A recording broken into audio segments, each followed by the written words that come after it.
जय जय पांडुरंग हरी.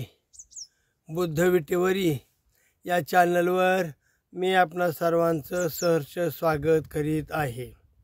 आणि आपण जे आता घेतलेला एक फलक आहे तो म्हणजे श्री पंढरीच्या पांडुरंगाची बुद्धवाणी. आणि आपल्या अनेक संतांनी जे पांडुरंगाचं गुणगौरव गायलेलं आहे बुद्धत्व धरून. हे पहा, बुद्धत्व हा वेगळा नाही हो. बुद्ध, पांडुरंग, राम, कृष्ण हे वेगळे नाहीतच की. हे सगळं आमचे सनातनी धर्म आहे. एस धम्म सनातन, सनातन धर्म आहे हा आमचा. आता तुम्ही त्याला वेगवेगळी नावं काही द्याल, पण आज जो विचार प्रचार चाललेला ना, सनातनी, सनातनी धर्म, सनातनी, मी सनातनी आहे, मी सनातनी हिंदू आहे वगैरे, तर हा सनातनी शब्द जो आहे ना, तो एस धम्म सनातन धम्मपदातून हा शब्द घेतलेला आहे. वास्तविक पाहता, ज्या बौद्ध धम्माच्या ज्या 4 धम्मसंगती झाल्या होत्या, त्या शेवटची धम्मसंगती ही काश्मीरमध्ये कुंडलवन येथे झालेली होती. उद्देश काय होता, तर धर्माचं विभाजन झाले काय का. कारण काही विचार लोकांना काही पटले नाहीत, काहींना नवीन त्याच्यामध्ये एक समाविष्ट करावेसे वाटले, आणि अशा पद्धतीनं 2 विभाग पडले. तर एकच नाव आहे स्थविरयान, एकच नाव आहे महायान. महायान आणि स्थविरयान याचा मी तुम्हाला सूक्ष्म भेद दाखवलेलाच आहे आपल्या मागच्या व्हिडिओमध्ये, की बाबा या दोनमध्ये काय फरक आहे, स्थविरयान म्हणजे काय, महायान म्हणजे काय, मग या दोघांची पूजा अर्चामध्ये काय फरक आहे का, कशा पद्धतीने फरक आहे, त्याच्यामध्ये उपप्रकार किती आहेत, याचा इत्थंभूत संपूर्ण इतिहास मागच्या व्हिडिओमध्ये तुम्ही पाहून घ्या. तर तुम्हाला पुढचा टॉपिक हा समजत जातो. बाबांनो, मी डायरेक्टच येतो की या महायान शाखेमधूनच पुढं वारकरी संप्रदाय झालं असतं, तुमचं दत्त संप्रदाय, नाथ संप्रदाय, अनेक असे संप्रदाय पडले. झालं तर तुमचं लीळाचरित्र, ते चक्रधर स्वामींचं संप्रदाय. तर अशा पद्धतीने अनेक संप्रदाय, पण या सगळ्यांच्या संप्रदायाचा जो मूळ आहे तो मूळ म्हणजे बौद्ध परंपरा, आणि बौद्ध म्हणजेच भागवत परंपरा. हे तुम्ही लक्षून ना. आता तुम्ही किती लपून ठेवावं, इतिहास लपला जात नाही ना. आता पहा, तुम्ही जिथं खोदाल तिथं बुद्ध निघतो का, तर तुम्ही काही विकृत विचारांच्या लोकांनी बुद्धाला पुरून टाकलं होतं. बरं, त्याच्यामध्ये 2 उद्देश आहेत. एक तर बुद्ध धर्म संपवावा, किंवा परकीय आक्रमणांच्या तावडीतून बुद्ध मूर्ती सुरक्षित राहाव्या, म्हणूनही बुद्ध मूर्तींना पुरण्यात आलेलं आहे. अंडरलाईन करा या वाक्याला बाळानं माझ्या. काही बुद्ध मूर्त्या एक विघ्नसंतोषी लोकांकडून मोडतोड करण्यात आली. काल परवाचं जर तुम्ही उदाहरण पाहिलं, तालिबानचं उदाहरण पाहिलं तुम्ही, तर त्या तालिबानाने काय केलं, तर त्या अरबस्थानामध्ये असणाऱ्या बुद्ध मूर्त्या, टेकड्यांच्या बुद्ध मूर्त्यांना तोफा, हँड ग्रेनेड लावून तोडण्यात आलं, कारण ते बुद्ध परिस्थिती झाले ना. तर बाबांनो, अशा पद्धतीचं हे काय एका दिवसाचं 2 दिवसाचं काम नसतं रे. तर परकीय आक्रमणाच्या तावडीतून बुद्ध मूर्त्या सुरक्षित राहाव्या म्हणून काही बुद्ध मूर्त्यांना पुरण्यात आलेलं होतं. जसं की पंढरीचा पांडुरंग देखील यवनींच्या तावडीतून सुटका व्हावी म्हणून काही दिवस लपवलेला गेलेला होताच की. अंबाबाईचं मंदिर असू द्या, तुळजाभवानीचं मंदिर असू द्या तुमच्या, तर ह्या मुलांचे लोक किंवा यवन लोक, किंवा ज्याला आपण मुघल सल्तनत म्हणतो, या लोकांच्या काही विध्वंसक वृत्तीनं, सगळेच नव्हेत, कारण सगळेच राजेशाही किंवा सगळेच शासक विध्वंसक नव्हते, परंतु काही कट्टर होते, आणि अशा कट्टरतेला जाणीवपूर्वक मग मूर्त्यांचा विध्वंस केला गेला. तर तो भाग वेगळा आहे, नाही का. आजचं माझं काय म्हणणं आहे माझं, की बुद्धवाणी पांडुरंगाच्या तोंडून ऐकावी बुद्धवाणी, अशा पद्धतीचं एक मी सुरू केलेलं आहे, पांडुरंगाची बुद्धवाणी. तर आपल्या साधू संतांनं ज्या अवस्थेमध्ये पांडुरंगामध्ये जे बुद्धत्व पाहायला गेले, बुद्ध म्हणजे केवळ गौतम बुद्धच नव्हे, हेही लक्षात घ्या. बोध हा वेगळा आहे, बोध वेगळा आहे, बोधी बुद्धत्व हे वेगळं आहे. कॉम्बिनेशन बुद्ध हे कोणी होऊ शकतं, त्याला वेगवेगळ्या पायऱ्या आहे वगैरे. ते पार केल्यानंतर विपश्यनेच्या मार्गस्थानातून पार केल्यानंतर बुद्धत्वाकडे वाटचाल केली जाते. त्याच्यासाठी बुद्धत्व व्हावं लागतं आणि बुद्धत्व होण्यासाठी अगोदर बोधिसत्व व्हावं लागतं. फार मोठी प्रक्रिया आहे ही सुद्धा.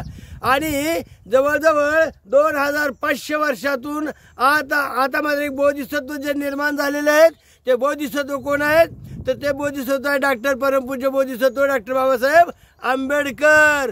हे बुद्ध आज, हे बोधिसत्व आजचे आहेत.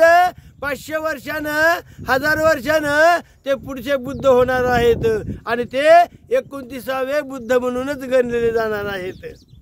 बाबांनो, कसोटीचा काळ आहे अशा पद्धतीचा. तर केवळ बुद्धत्व म्हणजे असं तसं नव्हे, आणि बुद्ध म्हणजे केवळ गौतम बुद्ध नव्हे. 563 इसवी सन पूर्व 563ला लुंबिनी वनामध्ये ज्यांचा जन्म झाला ते सिद्धार्थ गौतम. बुद्धत्व प्राप्त झालं. बुद्धत्व हे कधी जन्मालाही येत नाही आणि कधी त्याचा नाशही होत नाही. बुद्धत्व हे अबाधित आहे. चंद्र सूर्य यांचा सगळ्यांचा उगम बुद्धत्वाबरोबरच झालेला आहे. बुद्धत्व दुसरं काय नसून तुमची आमची प्रज्ञा आहे. त्या प्रज्ञेला आपण जागृत ठेवणं यालाच आपण बुद्धत्व म्हणतो. तर असं बुद्धत्व वेगवेगळ्या ऋषीमुनीमध्ये देखील पाहिलेलं आहे आमच्या साधू संतांनी. आणि म्हणून पांडुरंगाच्या किंवा पांडुरंगाच्या ज्या अवस्थेमध्ये अवलोकितेश्वरमध्ये पाहिलं गेलं ते बुद्धत्व. आणि म्हणून साधू संतांनी जे बुद्धत्व पाहिलं पांडुरंगाच्या दृष्टिकोनातून, त्या ठिकाणी त्यांनी जे अभंग रचना केलेली आहे त्या अभंग रचनेचाच आज आपण पाठ घेत आहोत. बारकाईने लक्षात घ्या. लोक काही म्हणतील, लोक काय म्हणतील, हे काहीतरी म्हातारं लागलं सांगायला, काहीतरी वेळे वाकडं सांगायला लागलं. पण शोध आणि बोध घेतल्यानंतर तुम्हाला याची सुद्धा परिचिती आल्याशिवाय राहत नाही. तर आज मी घेतोय श्री संत एकनाथ महाराजाचा अभंग पांडुरंगाची वाणी. बुद्ध आणि पांडुरंग यांची एक समदृष्टी व्हावी म्हणून बुद्धवाणी पांडुरंगाच्या रूपानं मी तुम्हाला देत आहेत. श्री एकनाथ महाराजांनी बुद्धत्वाला जे पाहिलं, पांडुरंगाला बुद्धत्व पाहिलं, त्याचं वर्णन जे केलेलं आहे ते मी तुम्हाला इथं सांगत आहे. बाळानो, कुठलाही कीर्तनकार तुम्हाला हे सांगू शकत नाही. तर पुढे जंबूदीपा भीतरी अंबे तुझी वर्णवे थोरी, बौद्ध अवतार घेऊन विठे समचरण ठेवून, विठे समचरण ठेवून, बौद्धाई बया दार लावग, बौद्धाई बाई बया दार लावग. वामने परशुरामे कृष्णे तसेच आहे बौद्धे, कलंकिये शिते जानविये, कलंकिये शिते जानविये. न्याहाळी ती भक्त जन,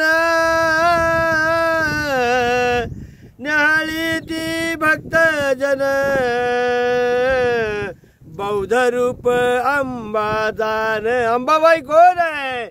बौद्ध रूप अंबादान. जावा कोल्हापूरला महालक्ष्मी मंदिरामध्ये, मंदिराचं सूक्ष्म निरीक्षण करा. खांबावर तुम्हाला तिथं बुद्ध दिसेल. तीच आपली अंबाबाई आहे, तोच आपला बुद्ध आहे. बोधोनी सकळ ही लोके, बोधे नेले त्रिविध तापे, बौद्ध रूपे नांदशी, बौद्ध रूपे नांदशी, बोले विना बोलणे एक हो. साधक बाधक जेथे एकपणाची अनेक हो, साधक बाधक जेथे एकपणाची अनेक बौद्ध अवतार तुझ्या बोधा विना अनेक हो उदो म्हणा उदो बोधाई माऊलीचा उदो उदो उदो शुद्ध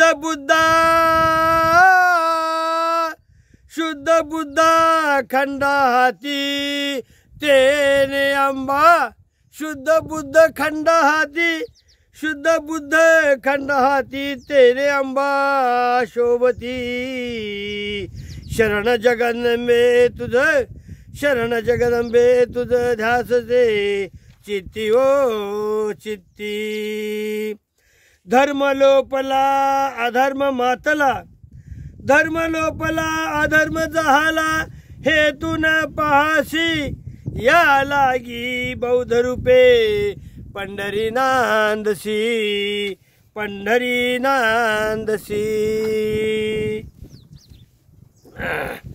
हाती बोधाचा झेंडा मी घेईन हाती बुद्धाचा झेंडा हाती घेईन हाती बोधाचा झेंडा मी घेईन भेद रहित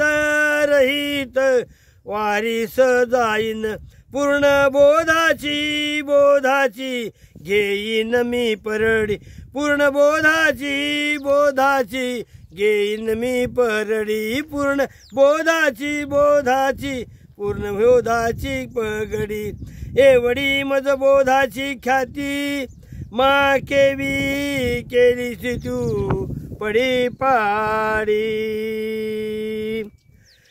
प्रमदा बोध नाही प्रबुद्धा हे तव वेद प्रसिद्धी बोधे वादक तळाशी आणली मारिलीशी त्रिविध शुद्धी बोधा तुझे बळ कळले सकळ बुद्धा तुझे बळ कळले सकळ गुरुत्व तुझे गाठी गुरु शिष्य म्या धनलोभासाठी जिंकले कोट्यान कोटी गुरु शिष्यांचा भेदभेदी बोध धनांचा लोछेदी वादका विरुद्ध सोडवी रंगी गरजत उभा बुद्ध आता जो मी अभंग घेतलेला आहे तो श्री संत एकनाथ महाराज आणि अभंग क्रमांक आहे 3914 3915 3916 3919 3924 3928 कव्वावे सांगू बरवावे सांगू हा 2 मिनिट 3914 22वी ओवी 3915 28 आणि 25वी ओवी 3919 10वी ओवी 3924 10वी ओवी 3928 3री ओवी पांडुरंग जय भीम जय भीम जय भीम।